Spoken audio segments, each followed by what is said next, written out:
Well, many people turned to religion to help them cope in the days after the 9/11 attacks, and some even chose new faiths, including Islam.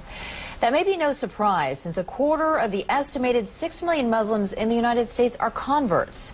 Delia Gallagher looks at two people who chose that path.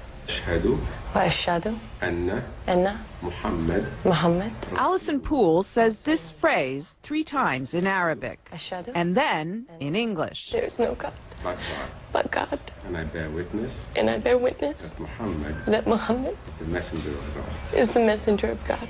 And her conversion ceremony is complete. She's now a Muslim. Moments later, she'll marry Sammy and become Alison El Gamal. But Alison, who was raised a Southern Baptist in North Carolina, says faith, not marriage, made her want to become a Muslim. I think for a long time I've been looking for something.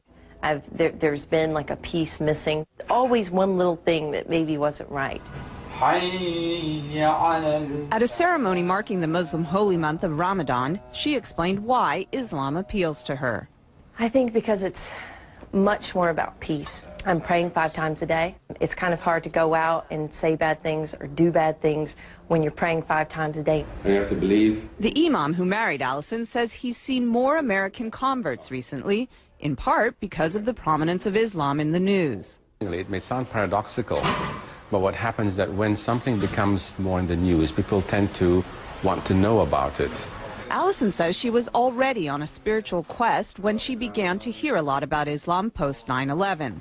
Barbara Cardebuke, another recent Muslim convert, says 9/11 also played a part in her conversion. After 9/11, I thought this is the time when people really have to start looking for real answers to get away from everybody fighting back and war. You have to start looking towards God. Barbara says through Islam she found a one-on-one relationship with God she was unable to find as a Roman Catholic. I always felt when you go to church you're praying to Jesus or you're doing Hail Marys. You're not, I used to think, well, where's God? She says her family has been mostly supportive of her conversion. Alison says her family is completely behind her decision, but occasionally she's reminded that not everyone is. I was walking around down near the World Trade Center, and this woman walked by, and she said, "I want to just go bomb those Muslim bastards." And I heard her say it, and it really struck me, because I was like, you know what, that's me. This is something that's brought me a peace that I've never known. And it's still so misunderstood. It's a choice she's proud of and says she'll keep for life. Delia Gallagher, CNN.